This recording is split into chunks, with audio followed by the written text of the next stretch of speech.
Bonjour tout le monde et bienvenue chez une nouvelle vidéo concernant la partie parodontologie dans DentAdmin. Ça sera une vidéo, je pense, d'à peu près 45 minutes, 1 heure, dans laquelle je vais expliquer toutes les fonctionnalités que vous trouvez dans la fiche paro dans DentAdmin. Donc ça c'est une vidéo qui est premièrement pour les parodontologues ou pour les dentistes qui veulent savoir beaucoup plus de parodontologie. Je ne vais pas expliquer comment faire les DPSI, toutes les choses comme ça. C'est vraiment le statut paro avec le sondage et toutes les choses comme ça que ça sera expliqué. Allons-y. Premièrement, je vais ouvrir mon DentAdmin, bien sûr. Je suis dans DentAdmin. Je vais ouvrir le dossier de n'importe quel patient. Disons-nous, je vais prendre ce patient ici. Et ici, à gauche, j'ai l'option sous traitement d'aller vers la fiche paro. Et ça va ouvrir la fiche paro de ce patient. Je pense, si vous êtes un parodontologue, c'est quelque chose que vous voulez que ça ouvre automatiquement, que ça vous sauvegarde de autrefois toujours cliquer ici sur le bouton fiche paro. Ça, c'est quelque chose qui est à paramétriser. Ça, c'est aussi un paramètre qui est par dentiste. Donc, si vous allez vers paramètres, là, vous avez le bouton praticien. Et là, dans le parti praticien, vous avez un onglet par défaut. Et dans le par défaut, vous avez ici à droite démarrer la fiche du patient dans. Par défaut, c'est l'aperçu des traitements, mais moi, je peux par exemple dire que c'est automatiquement dans la fiche paro pour dentiste Pierre Molaire. Si je le sauvegarde et je le ferme maintenant, je vais aussi fermer le dossier du patient. Je vais ouvrir le même dossier du même patient. Maintenant, si je double-clique pour l'ouvrir, j'arrive immédiatement dans la fiche paro. Donc ça vous sauvegarde beaucoup de temps, bien sûr. Dans l'écran fiche paro, vous avez beaucoup d'options. Vous voyez en haut, il y a des différents onglets, disons-nous, statut parodontal comparé, fiche clinique et toutes les autres choses. Dans cette vidéo, je vais les tous expliquer. Donc, ça sera aussi un peu la structure de cette vidéo. Ça sera premièrement le statut parodontal, après comment comparer, après la fiche clinique, l'imagerie et toutes les autres choses comme ça. C'est comme ça que ça sera aussi beaucoup plus facile pour vous pour naviguer dans cette vidéo avec des différents titres que vous pouvez sauter vers les choses que vous trouvez intéressantes ou que vous voulez revoir après peut-être. Première chose, maintenant, je vais commencer avec le statut parodontal. Vous voyez ici, il y a des images pour les différents dents, les différentes racines, toutes les choses que vous pouvez indiquer. Vous voyez déjà que c'est bleu ici, ça veut dire que mon ordinateur est prêt à remplir le statut parodontal aux dates d'aujourd'hui pour ce patient. Qu'est-ce que je vais remplir maintenant? Ça, c'est la profondeur. Vous voyez ça ici au milieu, que profondeur, ça c'est noté, que ça c'est actif. Et maintenant, si vous voulez noter la profondeur des poches, vous pouvez donc dire à vos assistantes que vous pouvez dire à 2, 3, 5, toutes les choses comme ça. Vous pouvez les ajouter comme vous voulez. Et vous voyez, il y a un ordre là-dedans. Si je tape, je peux aussi retourner avec la touche retour en arrière. Ça va retourner. Cet ordre, moi, je dis toujours aux parodontologues où je parcours les paramètres de leur demander est-ce que ça c'est votre ordre? Parce qu'il y a des paros qui travaillent avec pas du 8 à 1 et après de 1 à 8 de nouveau. Il y a des dentistes qui disent ah non, pour moi ça c'est quelque chose d'autre. De nouveau, ça c'est un ordre que vous pouvez paramétrer par dentiste. De nouveau, je vais aller vers paramètres et là praticien. Et maintenant, je suis en train de changer le paramètre pour dentiste Pierre Molaire qui est noté ici en haut. Et qu'est-ce que vous voyez ici? J'ai un onglet parodontologie, paro. Et ici, on peut changer la direction des sondages. Ça, c'est le par défaut de Dentamine. Ça veut dire 1. On va commencer cadran 1 vestibulaire et après cadran 2 vestibulaire de 21 à 28 et après cadran 2 palatal de 28 à 21 et après cadran 1 palatal de 11 à 18. Et si vous pouvez changer, vous pouvez dire ah non, moi je préfère de faire comme ça et celui-là comme ça. C'est un peu comme vous voulez. Et aussi, si vous dites après les deux vestibulaires en haut, moi je fais je sais pas, hein, le 1 palatal, vous pouvez le déplacer en haut si vous voulez ou en bas, c'est comme vous voulez. Donc avec ça, vous pouvez vraiment changer l'ordre que ça c'est comme vous le voulez. Je vais le fermer. Je vais pas le sauvegarder parce que je ne sais pas qu'est-ce que j'ai changé. Et donc maintenant, je vais indiquer la profondeur 1, 2, 3, comme ça. Si vous voulez noter une profondeur qui est plus que 10, si vous tapez 10 ou 11, par exemple, ça va faire 1, 1. Ça, ce n'est pas juste. Si vous voulez faire que ça c'est 11, vous devez, sur votre clavier, taper sur la touche plus, et après, par exemple, pour 11, 1. Donc ça veut dire, le plus, ça veut dire, ok, ça c'est plus que 10. Donc je tape plus, et par exemple 6, ça c'est 16. Plus 9, c'est 19, ça c'est assez profond, disons-nous. Et c'est comme ça que vous pouvez donc continuer. Donc dès qu'au moment que vous avez quelque chose, une profondeur qui est plus que 10, vous pouvez taper plus 3, et ça c'est 13 par exemple. Donc ça c'est un peu comme ça, c'est comme vous voulez. Vous pouvez essayer de taper bien sûr le 0 pour avoir des autres choses. Donc je vais taper certaines choses. Vous voyez que ça c'est pas bon chez ce patient, bien sûr. Après, ça saute au milieu, de nouveau, du profondeur vers le saignement. Pour le saignement, vous avez 3 options. Vous avez que 1, 2 ou 3 que vous pouvez taper. Et aussi 0, bien sûr, donc 4 options. Donc vous pouvez taper 4 choses, donc 0 pour rien, 1 pour saignement, 2 pour pus et 3 pour saignement plus pus. Donc ici, de nouveau, si je tape 0, ça saute. Ça, c'est le même ordre que nous avons décidé. Ici, on peut taper 1, par exemple, 2 et 3, et ça, c'est orange. Donc ça, c'est la différence entre ces couleurs-là. Si vous dites, OK, maintenant, ça, c'est bon pour ce patient, quelque chose comme ça, OK, hop, je peux continuer. Je suis en train de taper des choses qui sont pas réelles, je pense, parce que si c'est comme ça, le patient n'aura plus de dents. Et après, dès que j'ai tapé le dernier, ça saute vers la récession. Et la récession, ici, de nouveau, je peux taper de 1 à 19.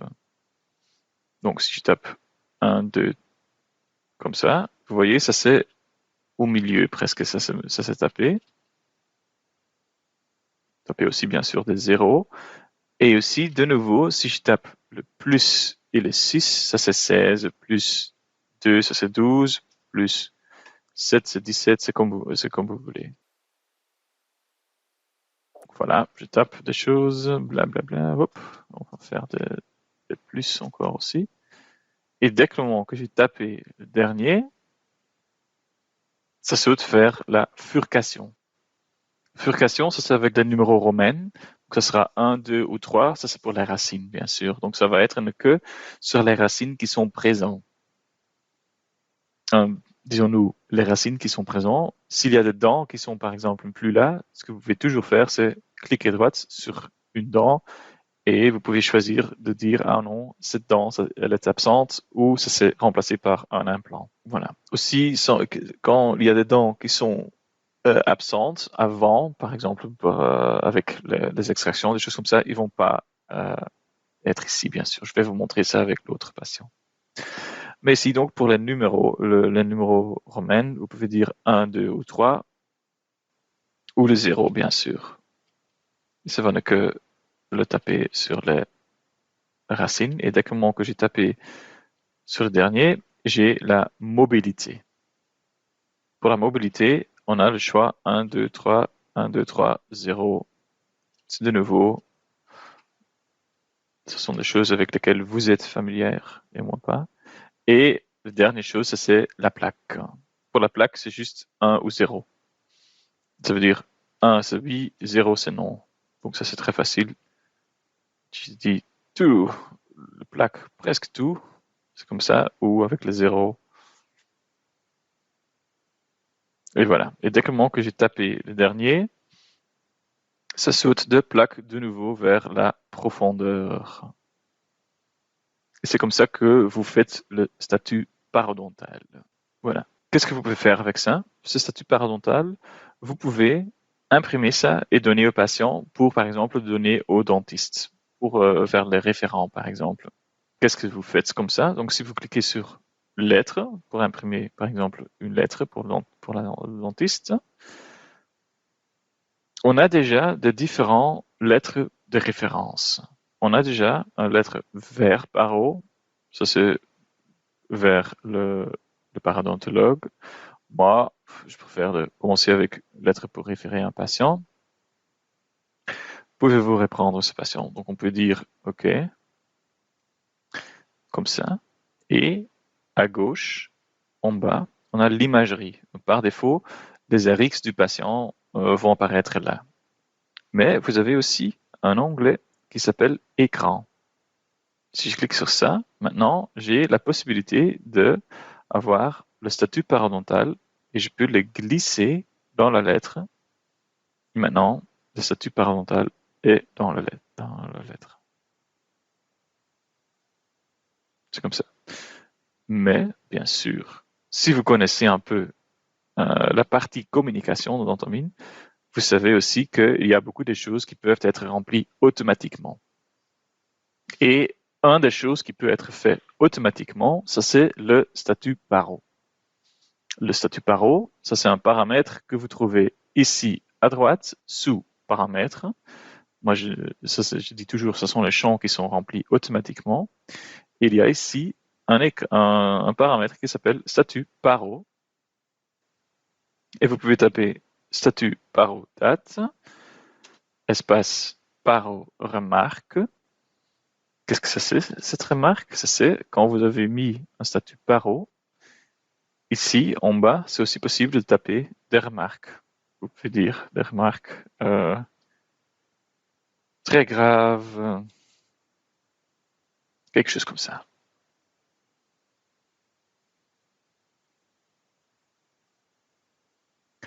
Et donc ici, maintenant, si je dis OK, ajouter la remarque, cette lettre était ouverte, bien sûr, donc ça ne va pas changer en direct. Si je crée une nouvelle lettre, je commence avec celui-là. Je dis le statut paro du. Maintenant, vous pouvez dire vous trouvez ci-dessous et vous pouvez dire OK. Dans les écrans, on peut dire statut paro ajouter.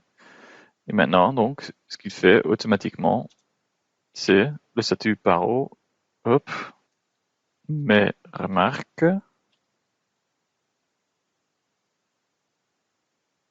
quelque chose comme ça. Et maintenant, si vous dites, oh moi, ok, je suis content avec cette lettre, je veux dans le futur que je dois plus tout ajouter comme les statuts, vous pouvez le sauvegarder comme un nouveau template qui s'appelle par exemple lettre statut paro par exemple. Maintenant, j'ai un qui est rempli automatiquement. Qu'est-ce que ça veut dire? Je vais fermer ça. Je vais aller vers un autre patient qui a déjà des statuts paro. Comment est-ce que je vois ça? Que ce patient a déjà des statuts paro dans le passé. Ça se trouve en bas de mon écran. Donc j'ai ici un du 3e août, mais celui-là, je vais supprimer. Ici un de le 12 juillet, 22 juin, le 17 février et le 20 juillet de l'année avant. Donc ici, vous avez donc les différents statuts de ce patient et vous pouvez voir aussi l'évolution de ce patient. C'est comme ça. Et qu'est-ce qui se passe maintenant? Si je dis par exemple, je prends le statut paro le plus ancien, je clique sur lettre, et je dis maintenant, OK, donnez-moi lettre statut paro. Vous voyez, le statut paro, la date c'est automatiquement rempli, le, le statut même, et les remarques, mais il n'y avait pas de remarques. Et vous voyez aussi à gauche l'imagerie, ça c'est les radios de ces patients sont aussi là, aussi la possibilité de les ajouter dans la lettre. Mais ce que vous pouvez aussi faire, bien sûr, juste le même avec un email, ou faire juste le même. Il y a les mêmes paramètres qui sont là. OK. Donc ça c'est le statut paro. Le deuxième onglet, ça c'est comparer. Ça c'est pas si difficile, hein. Si je clique sur comparer, ça c'est Domain qui vous donne l'option de comparer les différents statuts paro. Par exemple, je vais vers, par exemple, le plus ancien vers celui de février. Et pour le patient, vous pouvez maintenant le tourner un petit peu, que le patient peut voir comment est-ce que ça a évolué. Pour un patient, ça sera beaucoup plus clair quand ça c'est graphique. Vous pouvez dire, ah oui, vous voyez, la 18 et la 17, ici c'était rouge et un peu retrait ici, mais vous voyez, ça c'est déjà beaucoup amélioré chez vous. Et donc, vous pouvez le tourner et vraiment montrer à la patient toutes les choses que vous avez. Le maximum, c'est 4 que vous pouvez faire. Vous pouvez dire, par exemple, ici, le plus ancien, celui-là, celui-là et celui-là, et vous pouvez le tourner et montrer au patient qu'est-ce qui s'est passé. Donc, et tourner, toutes les choses comme ça. Moi, je dis les deux, je trouve le plus facile à faire. Quelque chose comme ça, c'est beaucoup mieux. Ce que vous pouvez aussi faire avec les choses qui glissent là, celui à gauche, ça ouvre la bouche et ça ferme la bouche. Celui à droite, ça c'est pour les gencives. Vous pouvez les montrer ou plus ou moins. Et aussi le même pour les os. Donc si je les diminue, c'est juste les dents.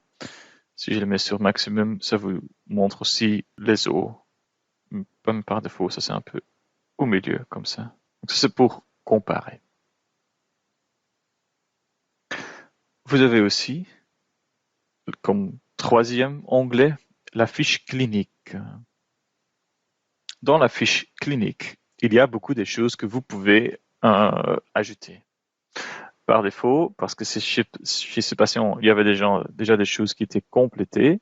Ça va noter les choses qui étaient complétées. Si je vais vers mon autre patient,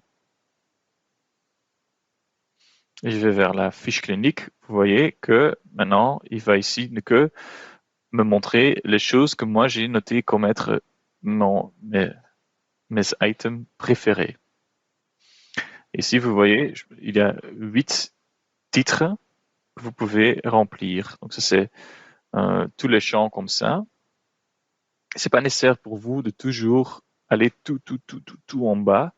Vous avez aussi les différents onglets ici avec lesquels vous pouvez sauter entre les 8 différentes parties. Et peut-être que vous dites maintenant, mais Sébastien, ça c'est beaucoup trop de choses. Moi, je ne remplis pas. Pas de souci. Tout ce qui est noté là, ici, dans la fiche clinique, vous pouvez changer comme vous voulez. Comment est-ce que vous faites ça? Et ça, c'est un peu la partie un peu le plus difficile. Ça, c'est avec ce bouton ici, le bouton configuration. Si vous l'ouvriez, si vous cliquez sur ça, maintenant, ça va ajouter toutes les choses qui là, et maintenant, vous pouvez les changer comme vous voulez.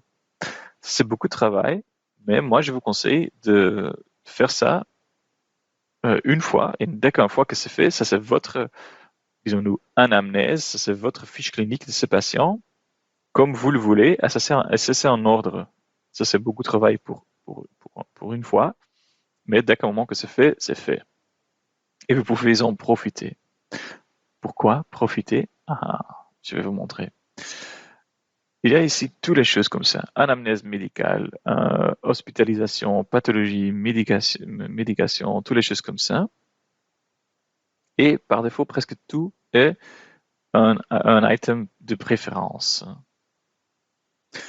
Si vous dites, oh, il y a beaucoup de choses ici que je vais presque jamais utiliser, mais parfois peut-être, vous pouvez dire, OK, par exemple ici, prothèse du genou ou de la hanche. Si vous double-cliquez sur cette ligne, vous pouvez dire, OK, je ne veux plus que ça soit quelque chose de préférence. Si vous dites ça, maintenant ça va être en rouge comme ça. Et si je clique de nouveau sur configuration, vous verrez que ce n'est plus là-dedans. Ce n'est que quand vous décochez item préféré que ça va apparaître de nouveau. Donc avec les items préférés, vous pouvez faire une sorte de nettoyage pour des choses que vous utilisez le plus fréquent, mais des choses que vous pouvez parfois remplir, vous pouvez les laisser comme des items préférés. Ça c'est aussi possible. Ça c'est aussi possible de les supprimer, bien sûr. Si vous cliquez sur cette configuration et après sur cette ligne, vous pouvez cliquer supprimer sur cette ligne. Ça va être supprimé. Mais sachez que quand vous l'avez utilisé pour un patient dans le passé, ça ne va pas être possible de le supprimer, mais ça va être mis comme pas préféré. Parce que si ça s'est rempli et vous le supprimez après, ça va causer des erreurs dans Dentadmin. Donc, travaillez plutôt avec les items préférés, pas préférés. Aussi, pour tous les items préférés ou pas préférés, par exemple, je vais par exemple ici, perte d'attachement. Si vous décochez une catégorie majeure, par exemple ici, comme perte d'attachement, je dis, hein, ça ce n'est plus préférence, toute la catégorie va devenir quelque chose qui est pas de préférence. Juste le même, si je le coche maintenant, ça va mettre là de nouveau. Si vous voulez ajouter des choses, vous pouvez cliquer sur des lignes et toujours ajouter des lignes et vous avez toujours le choix de les ajouter au même niveau ou à un niveau inférieur. Qu'est-ce que ça veut dire? Avec ces deux boutons, vous pouvez vraiment créer une sorte de structure d'arbre comme vous voulez, comme ça c'est logique pour vous.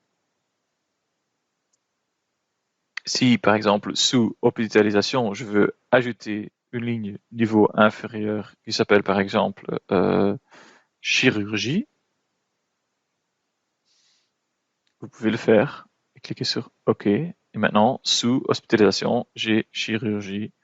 Si vous voulez maintenant, vous pouvez continuer comme ça, hein, ajouter une ligne. Moi, j'ai sélectionné chirurgie au niveau inférieur. Je sais pas dans de sagesse, par exemple, quelque chose comme ça. Vous voyez que ça devient de plus et de plus et plus comme ça. Maintenant, je vais le supprimer dans sagesse. Et maintenant, on n'a que chirurgie, comme c'est ça. Je peux aussi de nouveau le supprimer. Et maintenant, rien ne s'est passé. Vous voyez, ça c'est une chose qui est très, très fort à utiliser. Pourquoi? Est-ce que ça c'est très fort à utiliser? Parce que toutes les choses que vous remplissez là-dedans, vous pouvez dire, OK, ajoutez-les automatiquement dans de certaines lettres. Par exemple, chez ce patient ici, Bart van der Walle, j'ai déjà des choses que j'avais remplies apparemment en néerlandais, donc je vais les supprimer. Je vais pas ça. Mal, on dit. J'ai dit oui. Parodontite très grave. Et toutes les choses que je remplis maintenant. Par exemple ici, très grave. Vous voyez ici, j'ai la possibilité de les sauvegarder et les mettre dans un menu de choix. Ça c'est aussi quand vous cliquez sur configuration. Pour chaque ligne, vous voyez, il y a de certains types. Il y a un type texte, oui, non, date, choix multiple et mémo normalement. Qu'est-ce que ça c'est? Si je vais ajouter quelque chose sous anamnèse médicale, ajouter une ligne niveau inférieur, je vais l'appeler test pour montrer tuto YouTube, juste pour être sûr comme ça. Et vous voyez, j'ai le choix ici entre donc texte, nombre, date, oui, non, choix multiple ou mémo. Je vais vous montrer la différence. Si je mets mes textes comme ça, ok, et je veux le remplir, j'ai le texte que je peux taper sur que une ligne. Si je tape un Enter, ça va le remplir. Donc ça, c'est le texte qu'on a dit. Donc je vais le supprimer. Si je veux avoir plusieurs lignes avec des Enter, par exemple, au lieu d'être texte, je dois choisir mémo. Et la différence que j'ai maintenant, si j'ai un mémo là-dedans, vous voyez le cadre est plus grand. Donc maintenant, ici, je peux taper des choses, Enter, taper des autres choses, Enter, des autres choses, et comme vous voulez. Donc ça, c'est la différence entre texte et mémo. Des autres choses, ça c'est plutôt logique. Quand je type nombre, je peux ne que taper des numéros. Quand je type date, je peux dire OK, date, valeur, et il y a un calendrier qui apparaît à ce moment. Pourquoi est-ce que je veux par exemple utiliser les nombres pour peut-être tout en bas dans le plan de traitement. On a ici par exemple extraction, et extraction on peut mettre ne que des nombres qui peuvent être tapés par exemple. Et donc ici, extraction, je peux dire la valeur 17, 18, 28, mais je peux pas taper de virgule. Oui, c'est possible. Okay.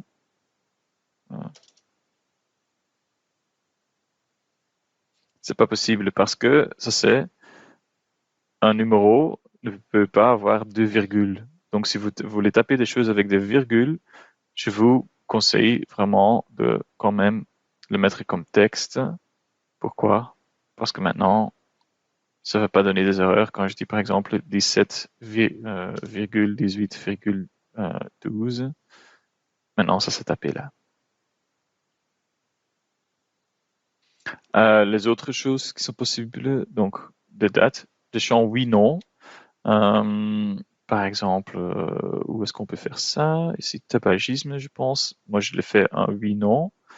Et qu'est-ce que ça veut dire? Tabagisme, on a, si je double-clique sur ça, on peut dire, OK, je veux, ça c'est un champ oui/non, donc on a le choix oui/non, mais aussi, troisième choix, pas rempli. Donc, si c'est comme ça, avec le V, ça veut dire oui. Si c'est comme ça veut dire vide. Et si c'est comme ça veut dire non. Donc ça, c'est la différence entre les trois champs là. Et les dernières choses qu'on a, ça c'est un choix multiple. Ça c'est comme par exemple ici saignement de gencive. On a choix de choses. Et qu'est-ce que ça veut dire? Tout ce que vous tapez ici, vous pouvez sauvegarder et mettre dans un menu de choix vous-même. Ça c'est ça. Ok. Ils en ont ici tabagisme.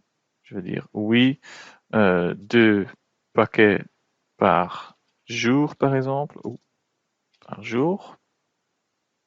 Je peux le noter.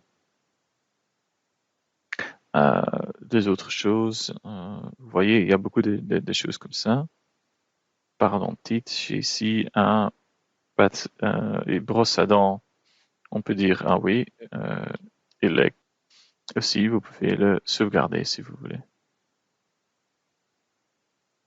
Brosse interdentale, on peut dire oui. Conseil anti-fumeur, vous pouvez dire ah oui. Quitter à fumer, par exemple. Et aussi, tout en bas, vous avez votre anamnèse 62 bis. Ici, vous pouvez taper, par exemple, plan de traitement, extraction, 12, 17, 18,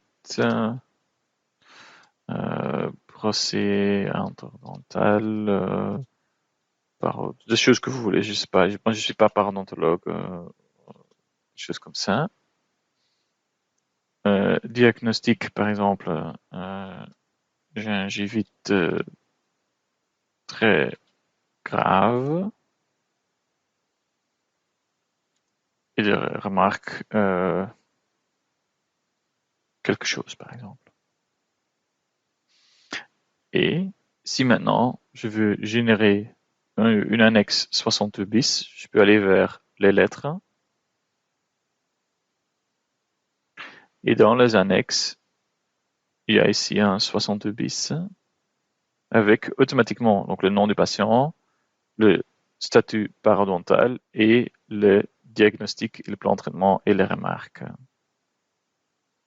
Que ça s'est noté automatiquement.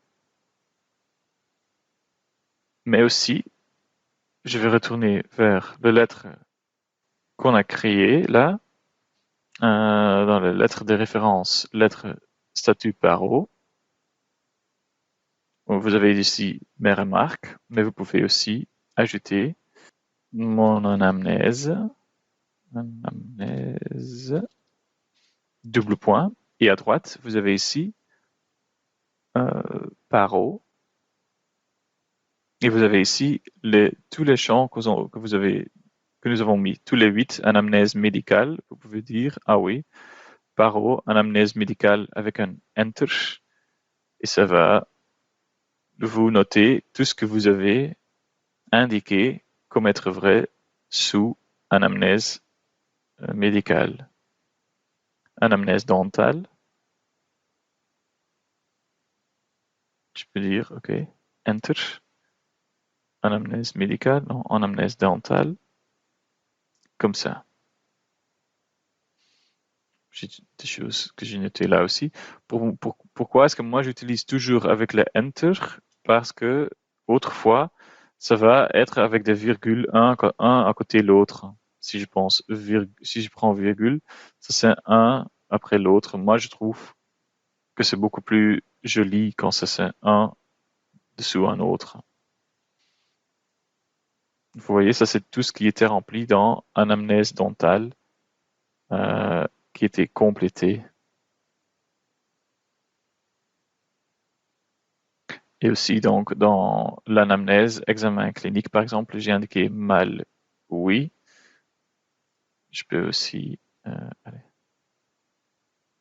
voilà.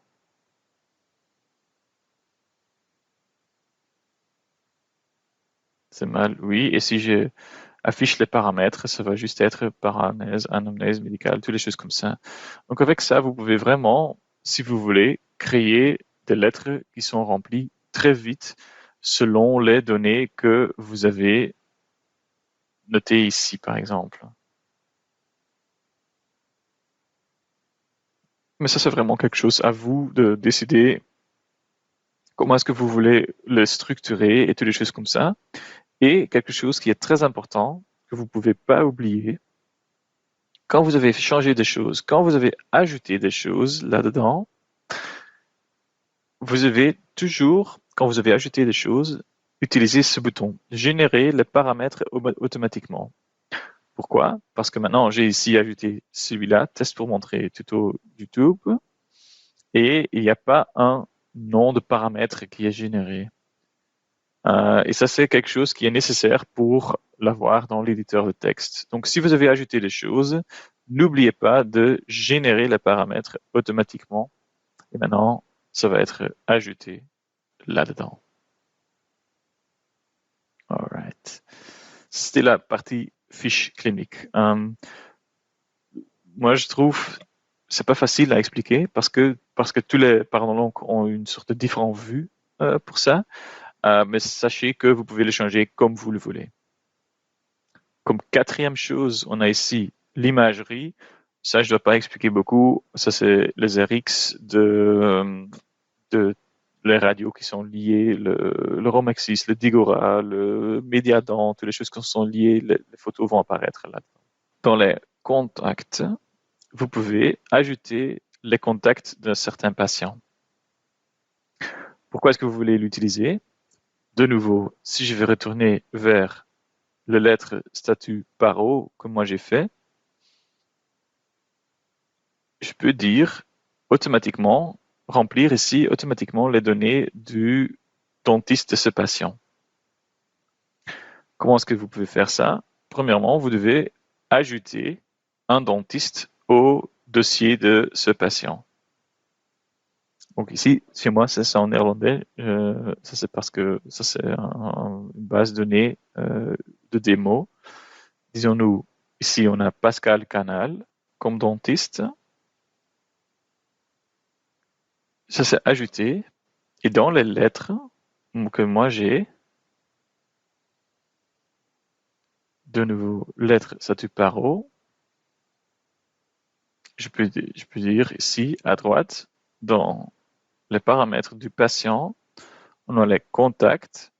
Et je peux ici dire, ah oui, dentiste, nom, espace, prénom, dessous ça, l'adresse, code postal, espace commune, et peut-être même numéro de téléphone. Et vous pouvez dire ici, cher collègue, virgule, prénom, que ça c'est automatiquement, que ça c'est tout rempli, et ça veut dire que vous n'avez presque aucun travail pour faire des lettres de référence. Si vous voulez aussi que ça soit noté dans le dossier du patient vers donc de quel dentiste le patient est orienté vers vous, quand vous avez sélectionné le dentiste là, par exemple, vous pouvez cliquer sur le bouton orienter par. Et maintenant, ça va noter ici vers ou par quel dentiste ortho le patient a été orienté vers vous. Après contact, nous avons les notes de dentisterie générale. Ça, c'est le note qui est partagé entre vous et les dentistes. Si vous travaillez dans un cabinet de groupe, par exemple, ça, c'est les mêmes notes que vous avez comme dentiste dans l'aperçu des traitements. Il y a aussi un onglet notes. Si je tape là bonjour, et si je vais maintenant dans la fiche paro, la note générale, dentisterie générale, c'est mis bonjour maintenant. Mais il y a aussi un note parodontale où je peux taper quelque chose, par exemple. Mais ces notes parodontales, ce n'est que visible dans la fiche paro. Si je suis un dentiste normal, je vais aller dans les notes, je vois que le bonjour, mais pas le quelque chose que j'ai tapé dans la fiche paro. Et à droite de ça, on a le schéma de médication. Ça ne va pas aller chez patient parce que ça c'est un patient fictif, mais ça c'est pour consulter le schéma de médication. Pour faire ça, vous devez être connecté avec eHealth, bien sûr, et aussi avoir le consentement du patient et aussi avoir une relation thérapeutique avec ce patient. Je vais essayer avec le mien, mais moi, je n'ai pas un schéma de médication, bien sûr. Si je fais dans le schéma de médication,